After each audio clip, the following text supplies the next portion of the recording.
নমস্কাৰ স্বাগতম জনাইছো দ্য প্ৰাইমছৰ মাজলৈ ষ্টুডিঅ'ত মই প্ৰাঞ্জল প্ৰতিম হাজৰিকা দ্য প্ৰাইমছত আজি আমি কথা পাতিম অমিক্ৰণৰ কথা কৰোনাৰ নতুন ভেৰিয়েণ্টৰ কথা লগতে আজি যেটো মুখ্যমন্ত্ৰী সংবাদমেল সম্বোধন কৰিলে সেই সংবাদমেলত তেওঁ জৰুৰী বাৰ্তা দিছে ৰাজ্যবাসীলৈ সেইখিনি কথাও থাকিব নতুন এছঅপিৰ কথাও থাকিব এই সকলো বিষয়ে আমি আলোচনা কৰিম আমাৰ ষ্টুডিঅ'ত উপস্থিত আছে জ্যেষ্ঠ চিকিৎসক ডক্টৰ যদুমণি কটকীটাগৰীয়া মই স্বাগতম জনাইছো আমাৰ জ্যেষ্ঠ সাংবাদিক বিপুল বৰ্মন আছে লাইভত তেওঁকো স্বাগতম জনাইছো আৰু লগতে নগাঁৱৰ পৰা নিৰুৎপল বৰা আছে লাইভত জ্যেষ্ঠ সাংবাদিক তেওঁকো মই স্বাগতম জনাইছো মই প্ৰথমে আজিৰ দিনটো অলপ তথ্যখিনি লৈ লওঁ যেহেতু ইতিমধ্যে আপোনালোকে গমো পাইছে আমাৰ দৰ্শকসকলে কিন্তু আৰু বহু ভিতৰৰ কথা আছে যিখিনি কথা আপোনালোকে অতি সূক্ষ্মভাৱে জনাটো দৰকাৰ জ্যেষ্ঠ সাংবাদিক বিপুল বৰ্মনৰ কাষলৈ মই প্ৰথমে গৈ লৈছো বিপুল বৰ্মন বিশেষভাৱে আজি মুখ্যমন্ত্ৰীৰ সংবাদমেলত এটা বিষয় দৃষ্টিগোচৰ হ'ল আমাৰ যে 20 তাৰিখৰ পৰা জানুৱাৰীৰ 30 তাৰিখলৈকে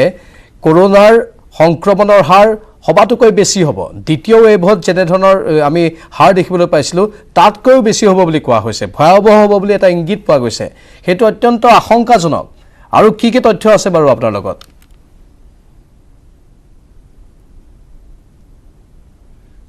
অসমৰ মুখ্যমন্ত্ৰী হিচাপে আজি ডক্টৰ হিমন্ত বিশ্ব শৰ্মাই তেখেতে কোভিডক লৈ আনুষ্ঠানিকভাৱে এখন প্ৰথমখন সংবাদমেল অনুষ্ঠিত কৰা বুলি ক'লেও ভুল নহ'ব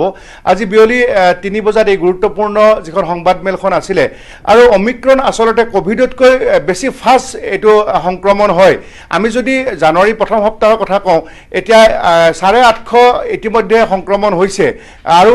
প্ৰথম অৱস্থাত কিন্তু ডিচেম্বৰৰ শেষৰ ফালে মাত্ৰ 150 জনৰহে এই সংক্ৰমণটো হৈছিলে কোভিডত কিন্তু কাৰণ এতিয়ালৈকে যেহেতু জিনোম সিকুৱেন্সিঙৰ আমাৰ ইয়াতে পৰীক্ষা কৰিব নোৱাৰি গতিকে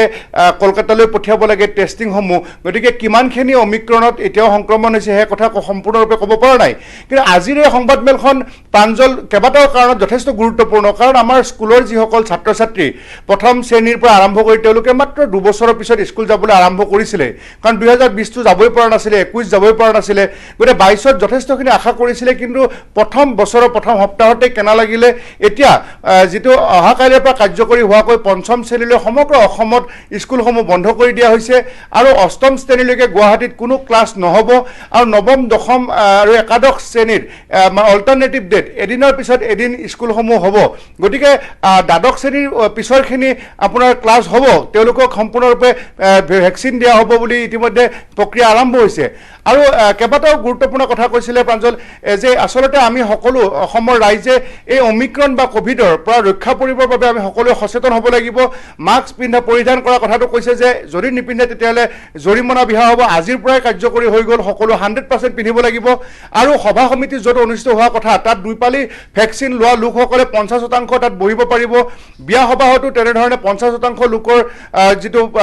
থাকিব আমন্ত্ৰণ গতিকে আজি এনেধৰণে আৰু কৈছে যে যিসমূহ বাছ আছে বাছৰ ক্ষেত্ৰত থিয় হৈ কোনো লোক যাব নোৱাৰিব বহি থকা লোকৰ মাজে যাব পাৰিব আৰু যদি অটো চলাই অটোত কেইজন লোক বহি 3জন লোক বহিব পাৰিব গতিকে আজি এটা দীঘলীয়া সময়ৰ কাৰণে এই সংবাদমেলখন আছিলে আৰু এই সংবাদমেলত তেখেতসকলে সেইখিনি কথা ঘোষণা কৰিছিল আৰু এই মুহূৰ্তত এটা বিগ ব্ৰেকিং নিউজ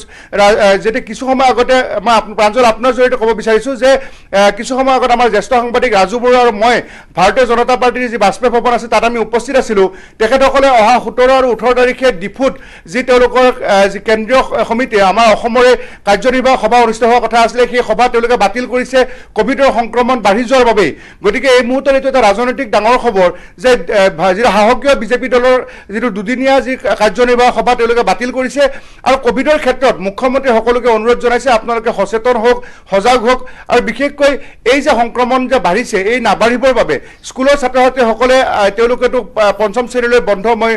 ক'লোৱেই আৰু বাকীখিনিও আমাৰ গুৱাহাটীত কিন্তু অসমৰ বিভিন্ন ঠাইত প্ৰাঞ্জল অষ্টম শ্ৰেণী ষষ্ঠ সপ্তমখিনি চলি থাকিব আৰু তেওঁলোকে হয়তো যদি তেওঁলোকৰ তাত বাঢ়ে তেতিয়াহ'লে বন্ধও কৰি দিব পাৰে কিন্তু অসমৰ আমাৰ গুৱাহাটীৰ ক্ষেত্ৰত বন্ধ হৈ যাব আৰু অন্যান্যখিনিত যিখিনি সভাগৃহ আছে সেইসমূহতো 50% লোকসকলৰ সমাগম হ'ব মুঠৰ ওপৰত আমি যেহেতু এইটো বেছি ফাষ্ট এই সংক্ৰমণটো হয় গতিকে ইয়াৰ পৰা হাত সাৰি থাকিবৰ কাৰণে সকলোকে সজাগ আৰু সচেতন হৈ থাকিবলৈ মুখ্যমন্ত্ৰী ডক্টৰ হিমন্ত বিশ্ব শৰ্মা আজি সংবাদমেল যোগে আহ্বান জনাইছে প্ৰাঞ্জল নিশ্চয় বিপুল বৰ্মন আপুনি থাকক আমাৰ সৈতে আমাৰ আন এগৰাকী সতীৰ্থ জ্যেষ্ঠ সাংবাদিক নিৰুৎপল বৰা বৰ্তমান নগাঁৱৰ পৰা লাইভত আছে নিৰুৎপল যেহেতু এতিয়া দ্ৰুতগতিত বৃদ্ধি পাইছে অমিক্ৰণৰ সংক্ৰমণ আৰু ইতিমধ্যে মুখ্যমন্ত্ৰীয়ে কৈছে যে যেহেতু জিনোম সিকুৱেন্সিঙৰ কথা যেহেতু ইয়াত জড়িত হৈ আছে তাৰ বাবে অলপ সময় লাগে সেয়েহে আমি এতিয়া যিবোৰ নতুন কেছ পাম কোভিডৰ সকলোকে অমিক্ৰণ বুলিয়ে ধৰি ল'ম নগাঁৱতো বহু সংখ্যক লোকৰ শৰীৰত এতিয়া কোভিড ধৰা পৰিছে বেংক হোক বা শিক্ষা প্ৰতিষ্ঠানেই হোক বা আন আন কাৰ্যালয়ে হোক নহয় জানো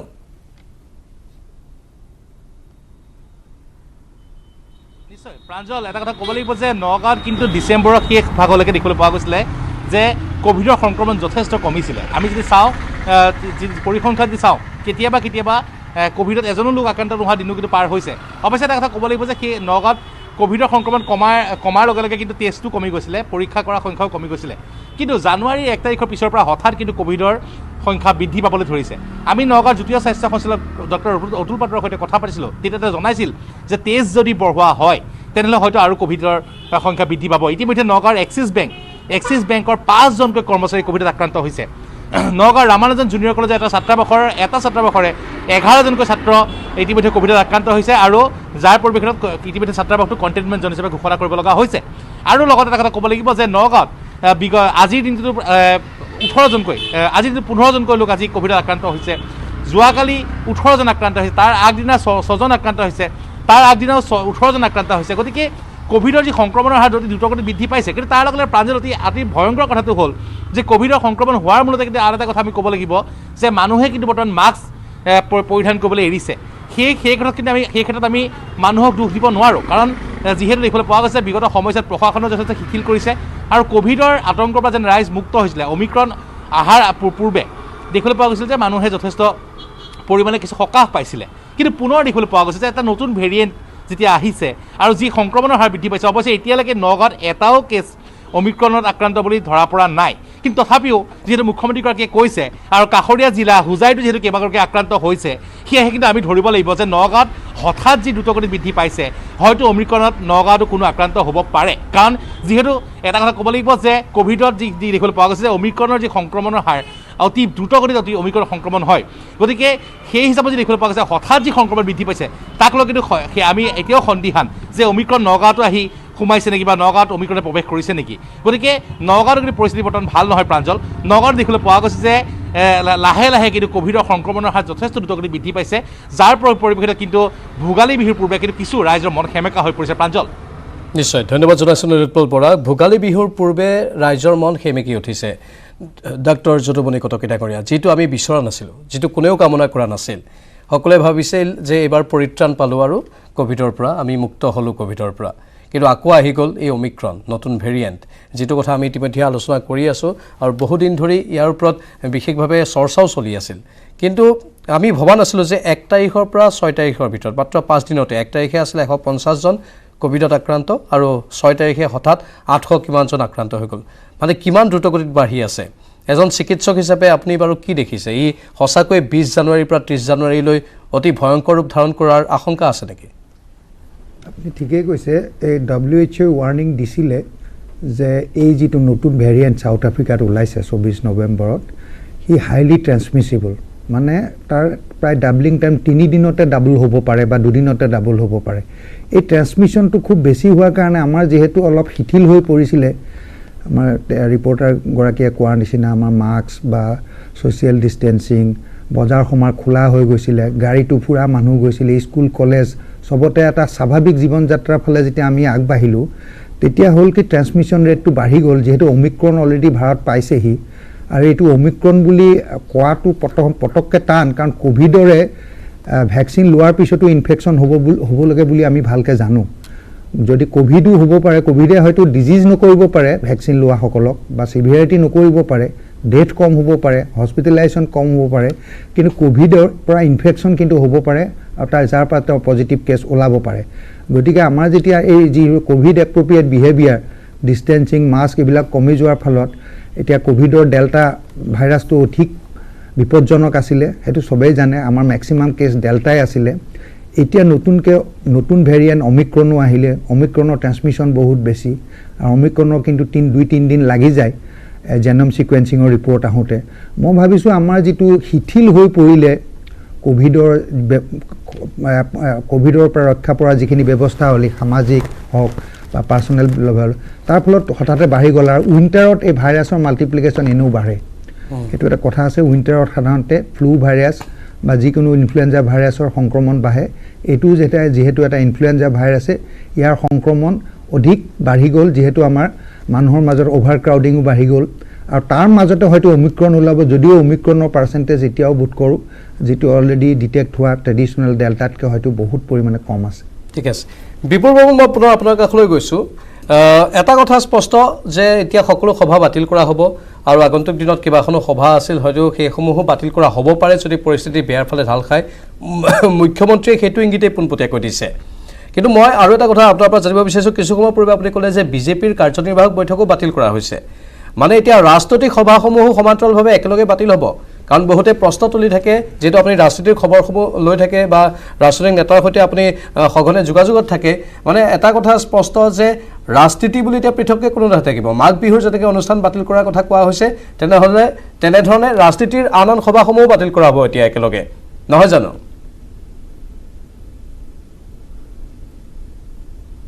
হয়, যেহেতু আমি কিছু সময় আগৰ যিটো ৰাজনৈতিক গৰম খবৰ মই জনালোৱেই যে 17 আৰু 18 তাৰিখে যে কাৰ্বি আংলঙৰ মূল চহৰ ডিফুত বিজেপিৰ ষ্টেট এক্সিকিউটিভ হোৱা কথা আছিলে, গতিকে সেইখন তাৎক্ষণিকভাৱে বাতিল কৰিছে। কিছু সময় আগতে মুখ্যমন্ত্ৰীয়ে নিজেই বিজেপিৰ যি বাজপেয়ী ভৱন আছে হেঙেৰাবাৰীত তালৈকে আহিছিলে আৰু তাত আমাৰ জ্যেষ্ঠ সাংবাদিক ৰাজু বৰুৱা আৰু মই সেই বাতৰি সংগ্ৰহ কৰিছিলোঁ। আৰু তেতিয়াই যি ৰাজ্যিক সভাপতি যে ভৱেশ কলিতা বা প্ৰাক্তন মন্ত্ৰী নৱকুমাৰ দলে, তেখেত বিধায়ক আৰু অন্যান্য নেতাসকল আছিলে, তেওঁলোকৰ লগত দলীয় কেইবাখনো মিটিং কৰিছিলে আৰু মিটিং কৰি এই সিদ্ধান্তটো দিলে যে ক'ভিডৰ সংক্ৰমণ বাঢ়ি থকাৰ বাবেই ডিফুৰ যি এক্সিকিউটিভ সভা আছিলে, যিখন 17-18 তাৰিখৰ, সেইখন তাৎক্ষণিকভাৱে বাতিল কৰাৰ সিদ্ধান্ত আমাক জনালে। গতিকে এটা কথা চাওক, ৰাজনৈতিক অকল বিজেপিৰ সভা বুলিয়ে নহয়, কাৰণ সন্মুখত GMC ইলেকশ্যন আছিলে বা ঠেঙাল কছাৰী স্বায়ত্তশাসিত পৰিষদৰ নিৰ্বাচন আছিলে। গতিকে অন্যান্য বিভিন্ন আমাৰ যি নিৰ্বাচনসমূহ আছিলে, সেই নিৰ্বাচনৰ এতিয়া কোনো ৰাজনৈতিক সভা অনুষ্ঠিত হ'ব নোৱাৰিব, এইটো আজি মুখ্যমন্ত্ৰী ডাঙৰীয়াই সংবাদমেলত জনাইছে। আৰু এটা কথা চাওক, এইবাৰ এটা গুৰুত্বপূৰ্ণ খবৰ, কাৰণ আমাৰ নিজে অসম নৰ্থ ইষ্টৰ এই কাৰ্যসূচী বিভিন্নজন অসমৰ লোকে চাই থাকে। আমি তেখেতসকলকে জনাইছোঁ যে এইবাৰ চিকিৎসা সম্পূৰ্ণৰূপে বিনামূলীয়া নহয়। যিসকলৰ ক'ভিড হয় তেওঁলোকৰ খৰচ বহন কৰিব লাগিব। মাত্ৰ যি BPL-ৰ লোকসকল আছে তেওঁলোকেহে তেওঁলোকৰ বাবে ক'ভিডৰ চিকিৎসা বিনামূলীয়া হ'ব। আৰু তৃতীয়টো ড'জৰ ইতিমধ্যে দিয়া কাম আৰম্ভ কৰিছে, থাৰ্ড ভেকচিন। কিন্তু কথাটো হৈছে কি, যিসকল লোক প্ৰাঞ্জল জৰুৰীকালীন সেৱাত জড়িত, যেনে ধৰক ফাৰ্ষ্ট লাইন যিখিনি ৱৰ্কাৰ আছে, আমাৰ ডক্টৰ, নাৰ্ছ, পুলিচ বা সাংবাদিক বা বিভিন্ন ধৰণে যিসকল জৰুৰীকালীন সেৱাত নিয়োজিত হৈ থাকে, তেওঁলোকৰ কাৰণে 80 লাখ ইতিমধ্যে থাৰ্ড ড'জ ভেকচিন সাজু কৰা হৈছে। গতিকে এনেধৰণে এতিয়া আমি এই অমিক্ৰণে হওক বা ক'ভিডে হওক, এই যে যিটো ভাইৰাছ, এই ভাইৰাছৰ বিৰুদ্ধে আমি যুঁজ দিবৰ কাৰণে ইতিমধ্যে অসম সাজু হৈছে। বিভিন্ন ধৰণে ICU বা বিভিন্ন ধৰণৰ চিম্পল যিবিলাক বেড আছে বা হস্পিটেল, এই গোটেইখিনি সাজু কৰা হৈছে। সম্পূৰ্ণৰূপে MMC বন্ধ কৰাৰ কথা আছিলে, কিন্তু এতিয়াও হস্পিটেলখনৰ কেইবাটাও কোঠা ভাঙি দিয়া নাই। যদি জৰুৰীকালীন হয় তেতিয়াহ'লে তাত পেচেণ্ট ৰাখিব। আৰু সৰুসজাই এখন পুনৰ ক'ভিড হস্পিটেল কাৰণে পূৰ্বতে এখন ভাঙি দিছিলে, ভংগ কৰি দিছিলে, আকৌ হস্পিটেল বনাইছে। এতিয়া বাহিৰত ষ্টেডিয়ামৰ যিটো বাহিৰত যিখিনি বিচনা বনাইছিলে আকৌ বনাইছে। গতিকে এই ধৰণে এতিয়া অমিক্ৰণ হওক বা ক'ভিডৰ এই যে তৃতীয় ঢৌ, কাৰণ এটা কথা চাওক, যিটো তৃতীয় ঢৌটোৰ এই যিটো অমিক্ৰণ, এইটো অতি সোনকালে এইটো সংক্ৰমণ হয়। গতিকে ইয়াৰ বাবে ইতিমধ্যে চৰকাৰৰ ফালৰ পৰা যুদ্ধকালীন প্ৰস্তুতি চলাইছে, যাতে কোনো ধৰণে যাতে দিল্লী বা অন্যান্য ৰাজ্যত যি ধৰণে বেছিকৈ বাঢ়িছে ভাইৰাছৰ সংক্ৰমণ, তেনেকুৱা যাতে অসমত নহয়, তাৰ বাবে চৰকাৰে ব্যৱস্থা গ্ৰহণ কৰিছে। আমাৰ স্বাস্থ্যমন্ত্ৰী কেশৱ মহন্ত, তেখেতকো দেখিছিলোঁ যথেষ্ট সক্ৰিয় হৈ আছে। তেখেতে এবাৰ যদি NHM-ত সংবাদমেল অনুষ্ঠিত কৰিছে, আন এবাৰ তেখেতে গোপালপুৰ হাই ছেকেণ্ডেৰী স্কুললৈ গৈ নিজেই তেখেতে ছাত্ৰ ছাত্ৰীক, যিহেতু 15 বছৰ বা 18 বছৰৰ ছাত্ৰ ছাত্ৰীসকলে এইবাৰ মেট্ৰিক আৰু হাই ছেকেণ্ডেৰী দিব লাগিব, তেওঁলোকে অফলাইনত থাকি, গতিকে তেওঁলোকক যিটো ফাৰ্ষ্ট ড'জ ভেকচিন দিয়াৰ কাম ইতিমধ্যে আৰম্ভ কৰিছে। গতিকে মুঠৰ ওপৰত এক কথা ক'ব পাৰি যে আমাৰ এই মাঘৰ বিহুৰ প্ৰাক মুহূৰ্তত আৰু ভোগালী বিহুৰ ক্ষেত্ৰত মুখ্যমন্ত্ৰীয়ে কৈছে যে 10 বজাৰ সময়তে আপোনালোকে ভোগালী বিহু মেজি এৰক আৰু ঘৰলৈ যাওক, আৰু বেছিভাগ সময় আপোনালোকে ঘৰত থাকক, আৰু যদি কাৰোবাৰ গা বেয়া লাগে তেনেহ'লে আপোনালোকে 104-ত ফোন কৰক। এনেধৰণেই এতিয়া মাঘৰ বিহুৰ সময়ত আমি ক'ভিডৰ বিৰুদ্ধে যুঁজ দিবলৈ সাজু হৈছে ৰাজ্যবাসী। প্ৰাঞ্জল, ধন্যবাদ বিপুল বৰ্মন আৰু এইখিনি তথ্যৰ বাবে। ডক্টৰ যদুমণি কটকী ডাঙৰীয়া, এটা কথা স্পষ্ট যে চৰকাৰ সম্পূৰ্ণৰূপে সাজু হৈ উঠিছে আৰু চৰকাৰে এনেধৰণৰ আগজাননীমূলক যিখিনি কথা বাৰ্তা দিয়ে তাৰ পৰা আমি অনুমান কৰিব পাৰোঁ যে পৰিস্থিতি হয়তো বেয়াৰ ফালে ঢাল খোৱাৰ পূৰ্ণ আশংকা আছে, কাৰণ সকলো পৰ্যবেক্ষণ কৰা হয়। আৰু আপোনালোকে নিজেই যিহেতু ক'ভিডৰ চিকিৎসা বা এই টীকাকৰণৰ প্ৰক্ৰিয়াৰ সৈতে জড়িত হৈ আছে, মই এটা কথা জানিব বিচাৰিছোঁ, আজি মুখ্যমন্ত্ৰীয়ে ক'লে যে এতিয়া ঘৰতেই পাৰিলে যিমানখিনি ট্ৰিটমেণ্ট আপোনালোকে লওক, চিকিৎসা লওক, চিকিৎসালয়ত নহাকৈ থাকিবলৈ চেষ্টা কৰক, যদি অতি জটিল পৰিস্থিতি হয় তেতিয়াহে আহক। মানে আমি অনুমান কৰি ল'ব পাৰোঁ নেকি যে এই অমিক্ৰণৰ ফলত বৰ এটা জটিল নহ'বগৈ মানুহৰ স্বাস্থ্যৰ অৱস্থা সোনকালে ভাল হ'ব যেনেধৰণে পজিটিভ সোনকালে হ'ব ঠিক তেনেধৰণে সোনকালে নিগেটিভো হৈ পৰিব আচলতে ইমান সহজো নহয় কথাটো কাৰণ অমিক্ৰন ভাইৰাছৰ যদিও এটা জেনেৰেল ইম্প্ৰেশ্যন হৈ গৈছে যে অমিক্ৰনৰ ট্ৰান্সমিশ্যন যদিও ফাষ্ট হয় ডিজিজটো মাইল্ড হয় কিন্তু আমি ৰিচেণ্ট আপডেট পাইছোঁ এটা ক্লাছ য়ং বা অল্ড এজত হয়তো অলপ কম হ'ব পাৰে কিন্তু কোমৰ্বিড কণ্ডিশ্যন বা ইমিউনিটি যদি যাৰ যাৰ কম আছে বা যাৰ যাৰ ধৰক কেঞ্চাৰ আছে হাৰ্ট ডিজিজ আছে ৰেছপিৰেটৰী ডিজিজ আছে সেই মানুহখিনিৰ ক্ষেত্ৰত অমিক্ৰনৰ ডেথো আমি ৰিপৰ্ট পাইছোঁ গতিকে সেই মানুহখিনিৰ ক্ষেত্ৰতো মাইল্ড ডিজিজ হৈ পেলাই যে অমিক্ৰনৰ পৰা মুক্তি পাব সেইটো তেনেকুৱা ধৰা বন্ধা কথা নাই আৰু অমিক্ৰনৰ যেতিয়া কেছ বাঢ়ি যাব সংক্ৰমণ বাঢ়িব কেছৰ সংখ্যা বাঢ়িব তাৰে যদি এটা সৰু পাৰ্চেণ্টেজো যদি হস্পিটেলত ভৰ্তি হ'ব লগা হয় আমাৰ গোটেই হস্পিটেলবিলাক তেতিয়া ভৰি পৰিব যদি এটা সৰু সংখ্যাও যিহেতু যদি আমি ধৰোঁ যে ডেল্টাতকৈ কম পাৰ্চেণ্টেজ এটা ভৰ্তি হ'ব তেতিয়া হস্পিটেলবোৰ ভৰি পৰিব ICU বেড ভৰি পৰিব অক্সিজেনৰ নাটনি হ'ব 108 টানিব লাগিব সেই তেনেকুৱা এটা বিশেষ ধৰণৰ এটা জৰুৰীকালীন অৱস্থাৰ সৃষ্টি হ'ব গতিকে আমি ভাবিব নালাগে যে অমিক্ৰন হ'লে আমি পজিটিভ হোৱাৰ পিছত আমি চেম্পলটো দিম দি পেলাই ঘৰতে থাকিম ঘৰতে মাইল্ড ইনফেকশ্যন হৈ পেলাই বা ইনফেকশ্যন নোহোৱাকৈ আমি সহজে 4-5 দিনৰ ভিতৰতে নিগেটিভ হৈ যাম ইমান চিম্প্লিফাইড বা সহজ বুলি ভাবিব নালাগে কাৰণ আমি এতিয়াও বহুত ডাটা আহিবলৈ বাকী আছে অমিক্ৰন সংক্ৰান্তত এতিয়া ইউৰোপ হওক বা USA হওক UKটো অমিক্ৰনৰ ইমান বাঢ়িছে লাখৰ ওপৰত কেছ গুচি গৈছে যাৰ ইটালীত গৈছে UKত গৈছে USAত গৈছে আৰু হস্পিটেলবোৰ ফুল হৈ গৈছে গতিকে তাৰ যিটো একচুৱেলি নেচাৰেল কণ্ডিশ্যনটো কি বা তাৰ পৰা যিখিনি ডাটা আহিব লাগে ডিজিজ কণ্ডিশ্যনটো কিমান প্ৰগ্ৰেছ কৰে ইভেন সেইখিনি বস্তু ডাটা ইমান মানে ষ্ট্ৰাকচাৰ্ডকৈ অহা নাই যে আমি কৈ দিব পাৰোঁ যে অমিক্ৰণৰ কাৰণে আমাৰ বিশেষ ভয় নাই বা অমিক্ৰন আহিব আৰু যাব আমি 2-3 মাহৰ ভিতৰতে অমিক্ৰণৰ বা ক'ভিডৰ পৰা মুক্তি পাম ঘৰতে যিটো পৰীক্ষা কৰাৰ ব্যৱস্থা আজি মুখ্যমন্ত্ৰীয়ে কৈছে যিটো ভাৰত চৰকাৰে ইতিমধ্যে গ্ৰহণযোগ্য বুলি উল্লেখ কৰিছে ভাৰত চৰকাৰে সকলোকে কৰিব পাৰিব বুলি কৈছে সেই টেষ্টটো কেনেধৰণে কৰিব পাৰি মানে আমি সাধাৰণতে যেনেধৰণৰ সৰু সুৰা বিভিন্ন কিট দেখোঁ সেই একেই কিট হ'ব নে অন্য ধৰণৰ কিট ঘৰত যিটো টেষ্টিঙৰ ব্যৱস্থা আছে একচুৱেলি ঘৰতে ৰেট টেষ্টে কৰা হয় এই টেষ্ট কিটটো উপলব্ধ আছে 200-250 টকা মানত পায় বিভিন্ন কোম্পানীও উলিয়াইছে আৰু আমাৰ গভৰ্ণমেণ্টে অথৰাইজ কৰা আমাৰ লেবৰেটৰী টেকনিচিয়ানসকলেও বহুতকেইটা চেণ্টাৰত ৰেট টেষ্টিং কৰি আছে কিন্তু কথাটো হ'ল কোনোবাই যদি কিটটো নি পেলাই ঘৰত কৰে তাত SRF ID জেনেৰেট নহ'ব নোহোৱাৰ ফলত তেওঁ যদি পজিটিভ হয় তেওঁ কিন্তু আমাৰ গভৰ্ণমেণ্ট ছিষ্টেমক হেল্থ অথৰিটিক 104 যোগেদি জনাব লাগিব যে মই পজিটিভ হৈছোঁ মোৰ এড্ৰেছটো ইমান মোৰ চিম্পটম নাই কিয়নো সেই কেছটো ৰেজিষ্টাৰ হ'লেহে আমি তেওঁলোকক ফ'ল' আপ কৰিব পাৰিম বা তেওঁৰ যদি কিবা কণ্ডিশ্যন কিবা কাৰণত ডিটৰিয়েট কৰে বা ডেইলি মনিটৰিং যিটো লাগে বা ডিটৰিয়েট কৰিলে তেওঁক আমি হস্পিটেলত ভৰ্তি কৰিব পাৰিম গতিকে কেছ তেওঁ পজিটিভ হ'লেও তেওঁ 104 যোগেদি তেওঁৰ পজিটিভ ৰিপৰ্টটো ছিষ্টেমক জনোৱাটো অত্যন্ত জৰুৰী সেইখিনি বৰ গুৰুত্বপূৰ্ণ কথা কৈছে আপুনি কিন্তু এইখিনিতে আমি চমু বাণিজ্যিক বিৰতি ল'ম বিৰতিৰ পাছত ডিব্ৰুগড়ৰ পৰা ডাক্তৰ নৱজ্যোতি গগৈ আমাৰ সৈতে লাইভত থাকিব কাৰণ ডিব্ৰুগড়ত 6জন লোক অমিক্ৰণত আক্ৰান্ত হৈ চিকিৎসাধীন হৈ আছে তেওঁলোকৰ স্বাস্থ্যৰ অৱস্থাৰ বিষয়ে আমি বুজ ল'ম লগতে আগন্তুক দিনত কেনেধৰণৰ পৰিস্থিতি হ'ব পাৰে তেওঁ কি কয় সেইখিনি কথাও আমি জানিম এইখিনিতে চমু বাণিজ্যিক বিৰতিৰ সময় হৈছে বিৰতিলৈ গৈছোঁ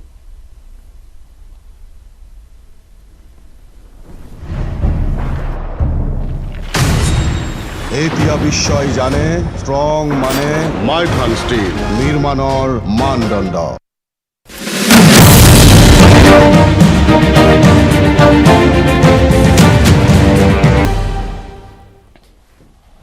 পুনৰ স্বাগতম আমি অমিক্ৰণৰ কথা পাতি আছোঁ আৰু অমিক্ৰণক লৈ সকলো এতিয়া শংকাত ভুগিছে মুখ্যমন্ত্ৰীয়ে নিজেই এই কথা উল্লেখ কৰিছে ডিব্ৰুগড়ত 6টাকৈ কেছ পোৱা গৈছে অমিক্ৰণৰ তেওঁলোক বৰ্তমান চিকিৎসাধীন অৱস্থাত আছে ডিব্ৰুগড়ৰ পৰা অধিক জনাব আমাৰ সতীৰ্থ সাংবাদিক ঋষেশ্বৰ বৰুৱাই তেওঁৰ সৈতে আছে বিশিষ্ট চিকিৎসক তেওঁ নৱজ্যোতি গগৈ ডাক্তৰ নৱজ্যোতি গগৈ আছে ডাক্তৰ নৱজ্যোতি গগৈ কি ক'ব বিচাৰে ঋষেশ্বৰ আপোনাৰ কাষলৈ গৈছোঁ হয় প্ৰাঞ্জল যথেষ্ট উদ্বিগ্নতাৰ কাৰণ যে দেশৰ লগতে ৰাজ্যতো বৃদ্ধি পাইছে অমিক্ৰণ আক্ৰান্তৰ সংখ্যা আৰু এই বিষয়ত মই বৰ্তমান কথা পাতিম ডিব্ৰুগড়ৰ জ্যেষ্ঠ চিকিৎসক তথা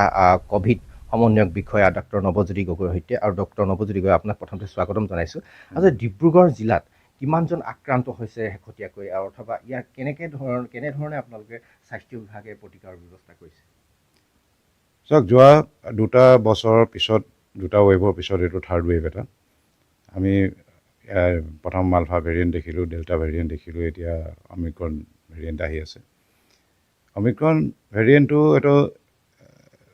ভেৰিয়েণ্টটো জানিবলৈ হ'লে আমাৰ এইটো চাইণ্টিফিক ভেলুৱেশ্যনে আছে আৰু এটা আৰম্ভণিতে লাগে আমাক কোনটো ভেৰাইটি চাৰ্কুলেট কৰি আছে। RNA ভাইৰাছবিলাক সাধাৰণতে মিউটেট কৰিয়ে থাকে, প্ৰতি বছৰে নতুন নতুন ভাইৰাছ নতুন এটা ষ্ট্ৰেইন ওলাব। অমিক্ৰনটো এতিয়া চাবলিনিয়াছ 3টা হৈ গ'ল, 1, 2, 3 B1.1 এতিয়ালৈকে। ইয়াত 1.1ৰ পৰা 1.2 ডিটেক্ট হৈছে আৰু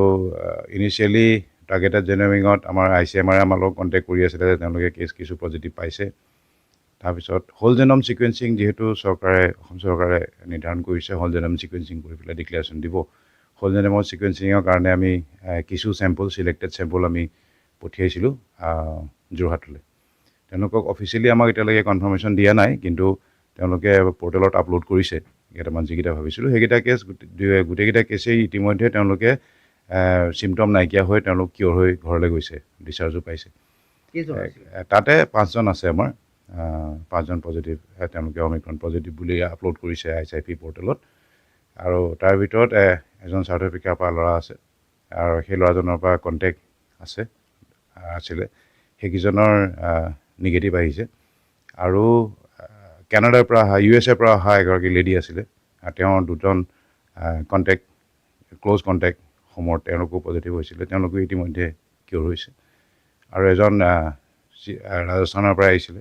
সেইজনো পজিটিভ হৈছে। এতিয়া কথাটো সেইটো নহয়, অমিক্ৰন এইটো চিলেক্টেড কেইটামান ৰেণ্ডম চেম্পুলহে ছিকুৱেঞ্চিং কৰা হ'ব, চব কেছকটো ছিকুৱেঞ্চিং কৰা নহয়। Finally COVID-19 number of COVID-19 যে অমিক্ৰণৰ কাৰণে বাঢ়িছে সেইটো প্ৰায় খাটাং হৈছে। যোৱাবাৰতো এইটো সময়ত আমাৰ কেছ প্ৰায় বেছ লাইনত আছিলে, বহুত কমটি হৈ আছিলে, বিল' 0.5 আছিলে। এইবাৰ দেখা গৈছে জাষ্ট 2 উইকছত, যোৱা 2টা সপ্তাহত, তাৰ আগৰ সপ্তাহটোত যিমান আছিলে তাতোকৈ কালি এই সপ্তাহটোত ফাৰ্ষ্ট উইক অফ জানুৱাৰীত প্ৰায় 300% ইনক্ৰিজ কৰিছে, 40টাৰ পৰা 112টা হৈছে। চ' এইটোৱে ইণ্ডিকেট কৰে we are in the beginning of this wave. এইটো এক্সপনেনচিয়েল গ্ৰ'থ এটা আছে, এই গ্ৰ'থটো হৈছে, এই গ্ৰ'থটো কিছুদিন থাকিব, যিহেতু এইটো মোৰ ইনফেকচিয়াছ দেন ডেল্টা। এতিয়া ঘটনাটো সেইটো নহয়, ঘটনাটো যিহেতু ইনফেকশ্যনটো বাঢ়িব, বহুতে বহুত ধৰণৰ কথা আলোচনা কৰিছে যে কম হ'ব, ইয়াৰ ভিৰুলেঞ্চ কম বা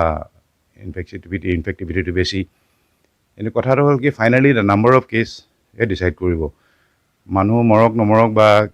মানুহ যদিও বেছি ছিৰিয়াছ নহয়, কিন্তু মৰবিড কণ্ডিশ্যনটো বহুত মানুহ মৰবিড হৈ থাকিব, বহুত মানুহ পজিটিভ হ'ব। সেইটোহে আমাৰ কাৰণে এটা চিন্তনীয় বিষয়।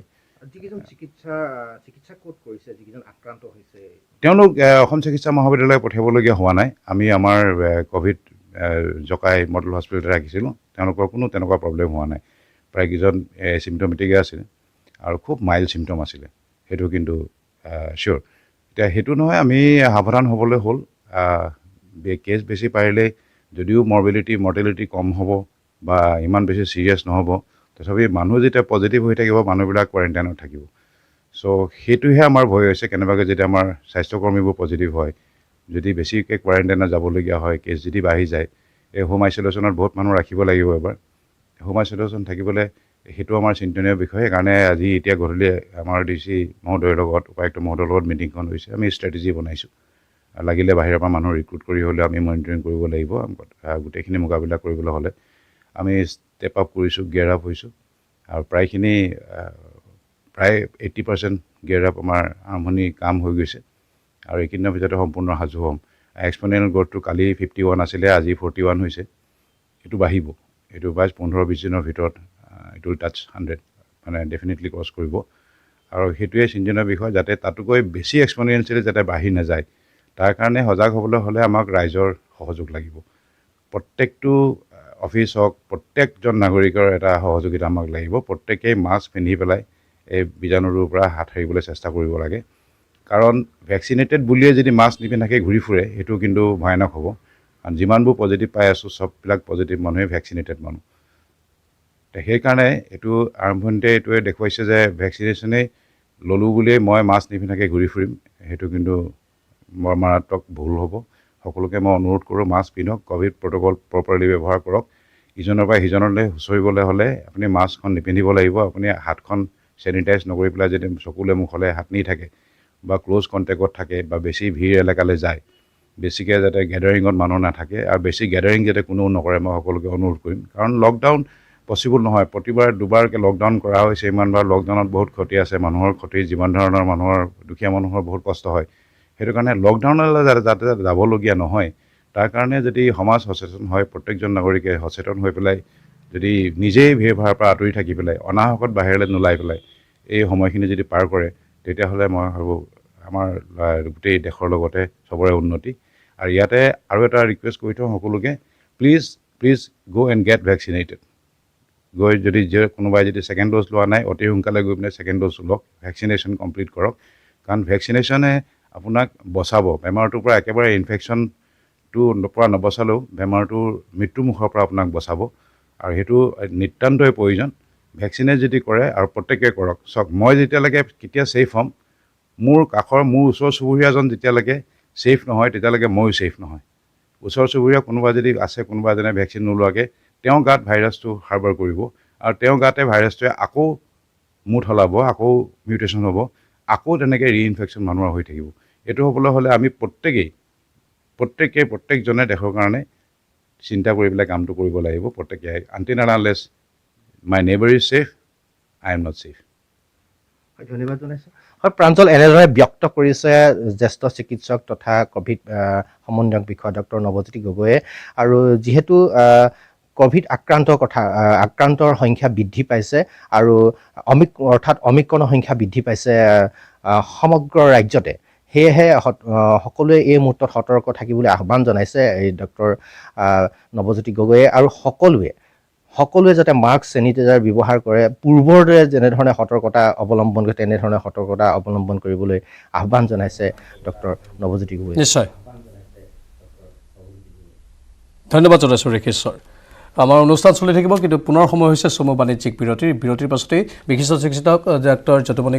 কটকীৰ সৈতেও আমি কথা পাতিম। পুনৰ স্বাগতম জনাইছোঁ। আমাৰ সৈতে বিশিষ্ট চিকিৎসক ডাক্তৰ যদুমণি কটকী ডাঙৰীয়া উপস্থিত আছে। ডাঙৰীয়া, মই আপোনাৰ পৰা আৰু এটা কথা জানিব বিচাৰিছোঁ যে আমি ডেল্টাত দেখিবলৈ পাইছিলোঁ যে ই লাংছত ডাইৰেক্টলি ক্ৰিয়া কৰে, ইফেক্ট কৰে, আৰু এতিয়া এইবাৰ যি অমিক্ৰণৰ কথা আহিছে, অমিক্ৰণে কেনেধৰণে ক্ৰিয়া কৰে, ক'ত কৰে, আৰু ই কেনেধৰণৰ এটা পাৰ্শ্বক্ৰিয়া ৰাখি থৈ যাব পাৰে পাছলৈ? আমি ৱেষ্টৰ বিশেষকৈ USA, UK বা ইউৰোপৰ যিখিনি ৰিপৰ্ট পাইছোঁ, তাত আমাৰ যিহেতু অমিক্ৰণ আৰম্ভ হৈছেহে, আমি ৰিপৰ্ট পোৱা মতে অমিক্ৰণৰ ক্ষেত্ৰত দেখা গৈছে যে লাংছত এফেক্টটো কম হৈছে। যিটো ক'ভিড নিমনিয়া হৈছিলে ডেল্টাত, কিন্তু থ্ৰ'ট, নোজ এইবিলাকতে ইনফেকশ্যনটো ৰেষ্ট্ৰিক্ট কৰিছে। আৰু চিমটমবিলাক হৈছে ফিভাৰ, মাইল্ড কাফ, চৰ্দি, উইকনেছ, এনেকুৱা। টেষ্ট বা স্মেল আগতে যেনেকুৱা ইম্পেক্ট কৰিছিলে সিমানখিনি ইম্পেক্টটো কৰা নাই। গতিকে আমি ভাবিছোঁ তেওঁলোকৰ অমিক্ৰণৰ ক্ষেত্ৰত টাৰ্গেট অৰ্গেনটো থ্ৰ'টতে বেছিকৈ আছে, আৰু হয়তো এটা মিনিমাম বা সামান্য পৰিমাণে হয়তো লাংছত যাব পাৰে, যাৰ ইমিউন কম্প্ৰমাইজ আছে। গতিকে আমি থ্ৰ'টত যিহেতু আছে, সেই থ্ৰ'টত থকাৰ কাৰণে আমি ডিজিজ চিভিয়াৰিটিটো কম পাইছোঁ, হস্পিটেলাইজেশ্যন কম পাইছোঁ, ডেথ কম পাইছোঁ, আৰু অক্সিজেন ফল কৰা যিটো ডেল্টাত আমি পাইছিলোঁ মানুহৰ মাজত, সেইটো আমি বিশেষভাৱে কম পাইছোঁ। যদিও ইনফেকচিয়াছনেছটো বা বেছি ভায়োলেঞ্চটো আমি কম বুলিয়ে ভাবিছোঁ, বিশেষকৈ লাং ইনফেক্ট কৰাৰ ক্ষেত্ৰত। এতিয়া যিহেতু আমাৰ লাংছত ইনফেক্ট কৰাৰ ক্ষেত্ৰত আপুনি অলপ কম ইয়াক শক্তিটো কম পাইছে, যি কি নহওক, কিন্তু আমি এটা কথা ক'ব পাৰোঁ নেকি যে যিসকলে ভেকচিন লৈ থৈ দিছে তেওঁলোকৰ ক্ষেত্ৰত আৰু দুৰ্বল ৰূপেহে ক্ৰিয়া কৰিব পাৰিব, শক্তিশালী ৰূপে ক্ৰিয়া কৰিব নোৱাৰে? ভেকচিনে সহায় কৰিছে বুলি আমি ইয়াৰ পৰাই প্ৰতীয়মান যাব পাৰোঁ নেকি? আমি এইটো কথাত উপনীত হ'ব পাৰোঁ নেকি যে যিসকলে ভেকচিন লৈ থৈ দিছিল তেওঁলোকক সেয়েহে সিমান এটা ইফেক্ট কৰিব পৰা নাই এই অমিক্ৰণ ভেৰিয়েণ্টটোৱে? দেখা গৈছে যিহেতু অমিক্ৰণ এটা নতুন ভেৰিয়েণ্ট, তাৰ 30টামান মিউটেশ্যন আছে স্পাইক প্ৰটিনটোত। তথাপিতো ভেকচিন লোৱাৰ হৈ থকাৰ কাৰণে বোধ কৰোঁ আমাৰ এতিয়া ধৰক বহুখিনি প্ৰায় মেজৰিটি পাৰ্চেণ্টেজৰে ভেকচিন হৈ গৈছে, যিখিনি এলিজিবল পপুলেশ্যন। গতিকে অমিক্ৰণ হোৱাৰ পিছতো দেখা গৈছে যে বহুত বেছি মানুহ হস্পিটেলাইজ হোৱা নাই, চিমটম বাঢ়া নাই, বা ইভেন ডেথো ৰিপৰ্টিং হোৱা নাই। আগতে যেনেকৈ ডেল্টাত হৈছিল, ডেল্টাৰ সময়ত আমাৰ ভেকচিনেশ্যন কাভাৰেজ পাৰ্চেণ্টেজটো বহুত কম আছিলে, কিন্তু অমিক্ৰণৰ যেতিয়া আহিছে, অমিক্ৰণৰ ক্ষেত্ৰত দেখা গৈছে আমাৰ ভেকচিনেশ্যন কাভাৰেজটো এটা ছেটিছফেক্টৰী লেভেলত আছে, যাৰ ফলত অমিক্ৰণ আহিছে যদিও আমি কেছ পজিটিভ পাইছোঁ যদিও আমি চিমটম বা হস্পিটেলাইজেশ্যনৰ ফালৰ পৰা আমি এটা আশানুৰূপ ফল লাভ কৰিছোঁ, আৰু সেইটো বোধকৰো বহু পৰিমাণে ভেকচিন ইনডিউচ ইমিউনিটি বুলিয়েই মই ভাবোঁ। এতিয়া ডাঙৰীয়া, মই আৰু এটা কথা জানিব বিচাৰিছোঁ যে শিশুসকলৰ ক্ষেত্ৰত তেওঁলোকৰ মাজত ইয়াৰ প্ৰভাৱ কেনেকুৱা হ'ব পাৰে, লগতে আমি কিশোৰসকলৰ ক্ষেত্ৰতো যদি চাওঁ, এতিয়া SOP নতুনকৈ ঘোষণা হ'ল, মুখ্যমন্ত্ৰীয়ে সংবাদমেল দিলে, তাৰপাছতে হাইস্কুল শিক্ষান্ত পৰীক্ষাৰ তাৰিখো নিৰ্ধাৰণ কৰি ৰুটিন দি দিয়া হ'ল। হ'বগৈনে বাৰু ভালদৰে সুকলমে? মানে আপুনি এগৰাকী চিকিৎসক হিচাপে আপুনি সকলো কথা কৈ দিব নোৱাৰে, কিন্তু তেতিয়াও যিটো হ'ল, মানে এতিয়া মুখ্যমন্ত্ৰীয়ে সংবাদমেল দিলে, তাৰপাছতে হাইস্কুল শিক্ষান্ত পৰীক্ষাৰ ৰুটিনখনো প্ৰকাশ পালে, মানে এফালে আশংকাত আছে সভা মিটিং সকলো বাতিল কৰিবলৈ কোৱা হৈছে, তাৰপাছত আকৌ মাৰ্চত এতিয়া হাইস্কুল শিক্ষান্ত পৰীক্ষা, মানে দুফালে যেন দুটা গতিত গৈ আছে, তেনেকুৱা যেন আমাৰ অনুমান হ'ল।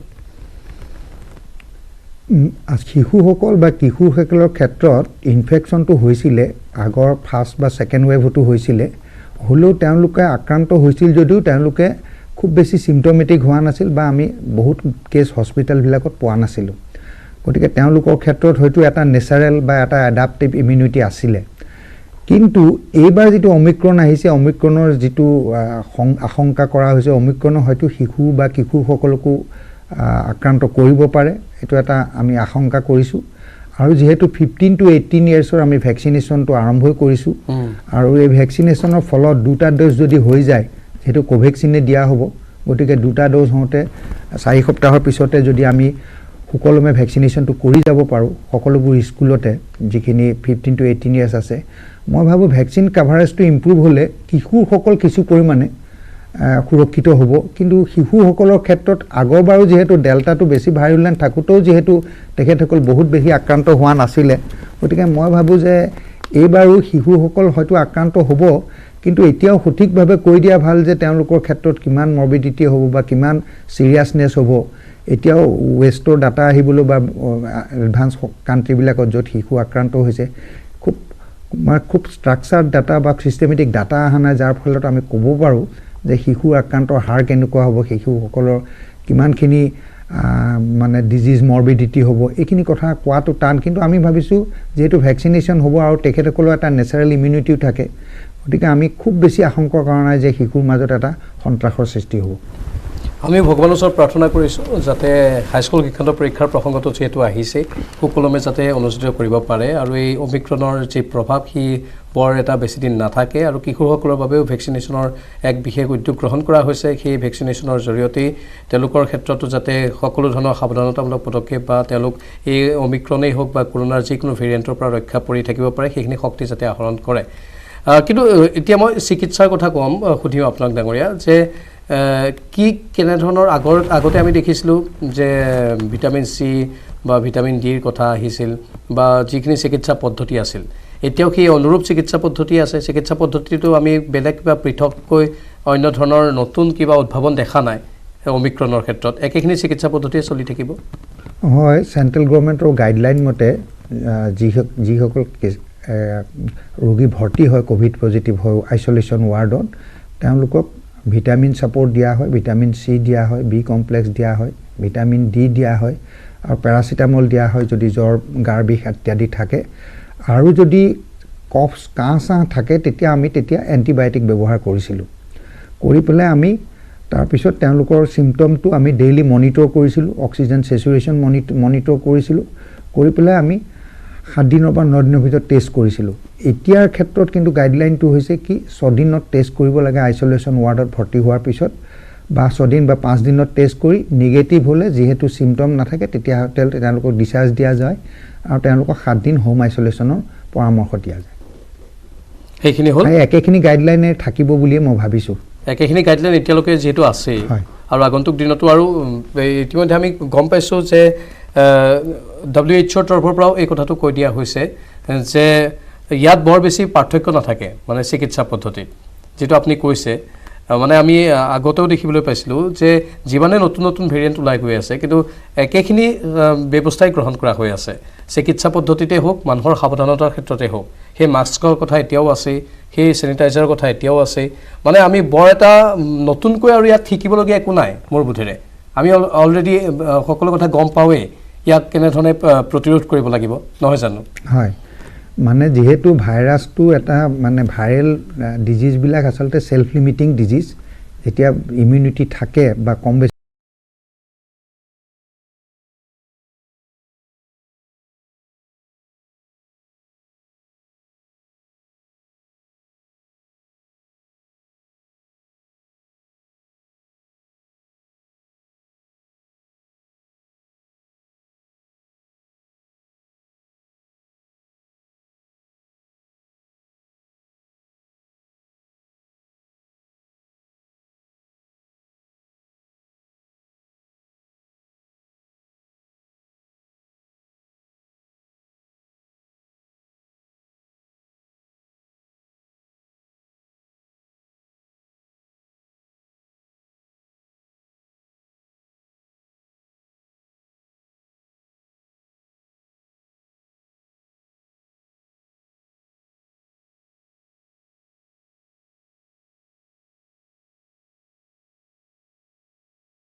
পুনৰ স্বাগতম ৰাজ্যত ঘোষণা হ'ল নতুন কোভিড এছঅপি ইতিমধ্যে আমি কৈছোঁ সেই কথা আপোনাক শনিবাৰৰ পৰা প্ৰযোজ্য হ'ব এই নতুন এছঅপি নিশা 10 বজাৰ পৰা পুৱা 6 বজালৈ নৈশ সান্ধ্য আইন জাৰি কৰা হৈছে নিশা 9:30 বজাত বন্ধ কৰিব লাগিব দোকান পোহাৰ মাঘ বিহুৰ সময়ত সামান্য শিথিল হ'ব পাৰে নিষেধাজ্ঞা উৰুকাৰ নিশা নৈশ সান্ধ্য আইন শিথিল হ'ব পাৰে তাৰো সম্ভাৱনা আছে কিন্তু 10 বজাৰ পিছত ভেলাঘৰত থাকিব নোৱাৰিব পুৱা পুনৰ মেজি জ্বলাবলৈ আহিব পাৰিব মাস্ক পৰিধান কৰাটো বাধ্যতামূলক কৰা হৈছে সকলোৰে বাবে প্ৰেক্ষাগৃহত 50% লোককহে অনুমতি দিয়া হৈছে সন্ধিয়া সকলো চুলাই ভাতি বন্ধ হ'ব লাগিব নাইট ছুপাৰক চলাত অনুমতি প্ৰদান কৰা হৈছে নিশা একাংশ ধাবাক খোলাৰ অনুমতি দিয়া হৈছে ধাবাত বহি অৱশ্যে খাদ্য খাব নোৱাৰিব আন্তঃৰাজ্যিক পৰিবহণ খোলা থাকিব বুলি উল্লেখ কৰে আজি মুখ্যমন্ত্ৰীয়ে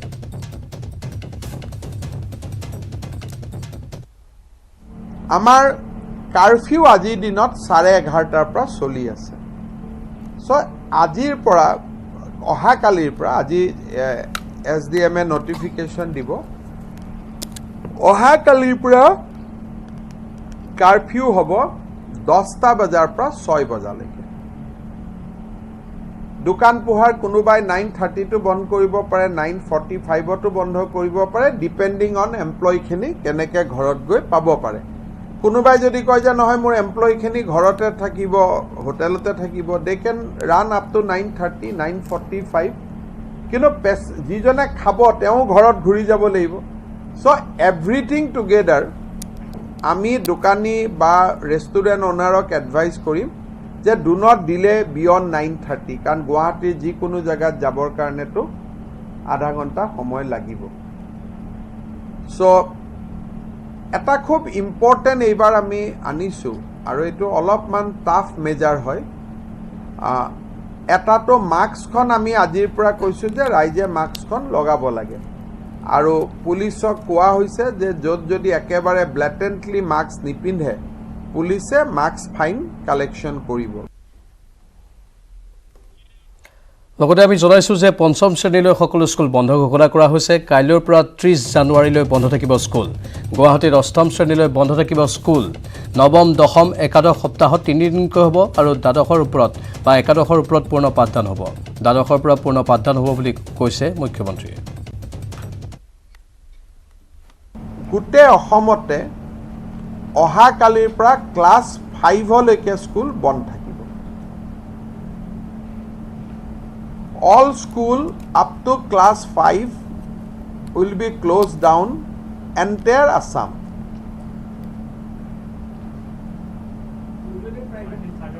private public shop up to 30th January 30 January LP school completely বন্ধ থাকিব আপ টু ক্লাছ 5 গুৱাহাটীত বন্ধ থাকিব আপ টু ক্লাছ 8 অসমত ক্লাছ 5 আৰু গুৱাহাটীত স্কুল বন্ধ থাকিব আপ টু ক্লাছ 8 হেল্থ ডিপাৰ্টমেণ্টে এইটো এনচিয়ৰ কৰিব সাপোজ অহাকালি কামৰূপ ৰুৰেলতো কেছ বাঢ়িলে ডিব্ৰুগড়ত কেছ বাঢ়িলে হেল্থ ডিপাৰ্টমেণ্টে ডিস্ট্ৰিক্ট নিৰ্দেশ দিব যে আপোনালোকৰ তাতো ক্লাছ 8 লৈকে বন্ধ কৰক সো বিগিন উইথ ক্লাছ 5 কিন্তু য'ত য'ত প্ৰয়োজন হ'ব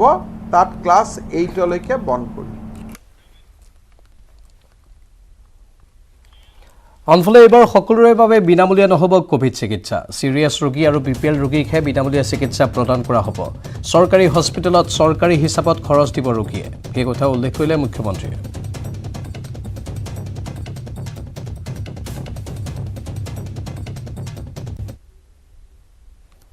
এইবাৰ আমাৰ যেহেতু আমি বহুত কোভিড কেছ পাম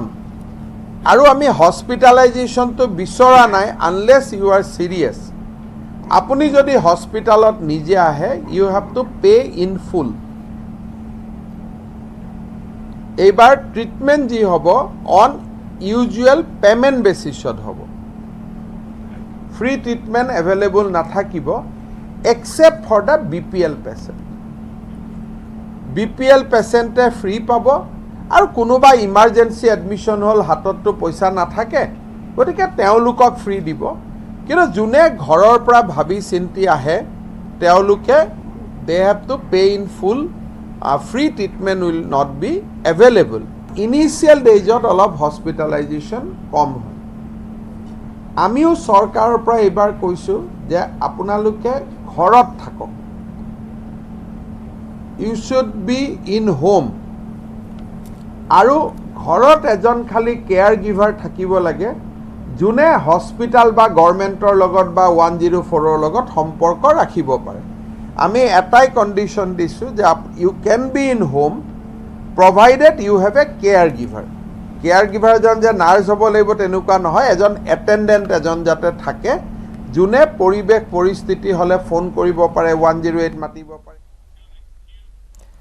15 জানুৱাৰীৰ পৰা নো ভেকচিন নো এন্ট্ৰি নীতি বলবৎ হ'ব 15 জানুৱাৰীৰ পিছত ভেকচিন নোলোৱা লোকক কাৰ্যালয়ত নিষিদ্ধ হ'ব কাৰ্যালয়ত দুপালি ভেকচিন ল'লেহে যাব পাৰিব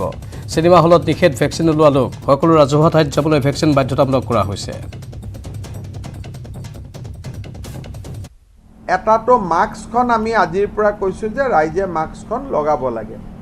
আৰু পুলিচক কোৱা হৈছে যে য'ত যদি একেবাৰে ব্লেটেণ্টলি মাস্ক নিপিন্ধে পুলিচে মাস্ক ফাইন কালেকশ্যন কৰিব গতিকে মাস্কটো আমি কম্পালচৰি হিচাপে আমি ৰাখিছোঁ যে মাস্কটো সকলোৱে পিন্ধিব লাগিব যে হোটেল ৰেষ্টুৰেণ্ট চিনেমা হল ক'তো চৰকাৰী কাৰ্যালয় ক'তো নন ভেকচিনেটেড মানুহ আহিব নোৱাৰিব ধৰক আজি আপোনালোকে মোৰ প্ৰেছ কনফাৰেন্সত আহিছে বাহিৰত ভেকচিনেশ্যনৰ চাৰ্টিফিকেট দেখুৱাব লাগিব দিছপুৰত সচিবালয়ত যেতিয়া আহিব গেটতে ভেকচিনেশ্যন চাৰ্টিফিকেট দেখুৱাব লাগিব সিংগল ড'জ নহয় ডাবল ড'জ মলত যাবৰ কাৰণেও কমপ্লিট ভেকচিনেশ্যন লাগিব এক্সেপ্ট হস্পিটাল বাকী সকলো ৰাজহুৱা স্থানত আহিবৰ কাৰণে ফুল্লি ভেকচিনেটেড লাগিব যদি আপুনি ফুল্লি ভেকচিনেটেড নহয় তেতিয়াহ'লে হস্পিটালক বাদ দি কোনো ৰাজহুৱা স্থানত আপুনি যাব নোৱাৰে আৰু হোটেল মল ৰেষ্টুৰেণ্টত এইটো মালিকৰ দায়বদ্ধ হ'ব যাতে মানুহজন সোমোৱাৰ আগতে ভেকচিনেশ্যন চাৰ্টিফিকেট তেওঁলোকে এক্সামিন কৰি লয় যদি আমাৰ চেকিঙত নন ভেকচিনেটেড মানুহ হোটেলৰ ভিতৰত ৰেষ্টুৰেণ্টৰ ভিতৰত মলৰ ভিতৰত পায় সেই মল আৰু ৰেষ্টুৰেণ্টৰ মালিকজন দায়বদ্ধ হ'ব then it will take against one non-vaccinated people 25,000 rupees fine has to be paid আৰু চৰকাৰী কাৰ্যালয়তো নন ভেকচিনেটেড এমপ্লয়ী 15 তাৰিখৰ পৰা নাহিব কিন্তু নাহা মানে এইটো ছুটি নহয় নো ৱৰ্ক নো পে থাকিব তাৰমানে তেওঁলোকে যে নাহিব তেওঁলোকে এনেকুৱা নহয় যে ভালেই হ'ল বন্ধ হৈ গ'ল তেওঁলোকে সেই দিনটোৰ দৰমহা নাপাব প্ৰথমতে আমি কেজুৱেল লিভত এডজাষ্ট কৰি দিম আৰু কেজুৱেল লিভৰ পিছত আৰ্ণ লিভত এডজাষ্ট কৰি দিম তাৰ পিছত নো ৱৰ্ক নো পে হৈ যাব মিনিং দিয়াৰ বাই চবেই যাতে 15 তাৰিখৰ আগতে ভেকচিনেশ্যনটো লৈ লয় পজিটিভলি যদি মই ক'ব খোজোঁ যে 15 তাৰিখৰ আগতে ভেকচিন লোৱাটো কম্পালচৰি এয়া আছিল মুখ্যমন্ত্ৰীৰ সংবাদমেলৰ কিয়দাংশ কিন্তু সমান্তৰালভাৱে আমি আপোনালোকক জনাই থওঁ এই মুহূৰ্তৰ খবৰ যে অসম ৰাজ্যিক বিজেপিৰ সকলো অনুষ্ঠান বাতিল কৰা হৈছে এই কোভিডৰ বাবে বা অমিক্ৰণৰ বাবে অৰুণাচলৰ বিজেপিৰ বিধায়কৰ প্ৰশিক্ষণো বাতিল কৰা হৈছে কোভিডক লৈ হস্তম হৈ পৰিছে বিজেপি যুৱ মৰ্চাৰ ৰাষ্ট্ৰীয় সভাপতি তেজস্বী সূৰ্যৰো বাতিল কৰা হৈছে অসম ভ্ৰমণ ইফালে ত্ৰিপুৰা বিজেপিও সকলো ধৰণৰ কাৰ্যসূচী বাতিল কৰিছে আনকি জেপি নাড্ডাৰ কাৰ্যসূচীও বাতিল কৰা হৈছে বা পিছুৱাই দিয়া হৈছে এই সমগ্ৰ বিষয়টো আমি পৰৱৰ্তী সময়ত অধিক তথ্য সহকাৰে আপোনালোকৰ বাবে লৈ আহিম কিন্তু বিদায় লৈছোঁ দ্য প্ৰাইমছৰ পৰা নমস্কাৰ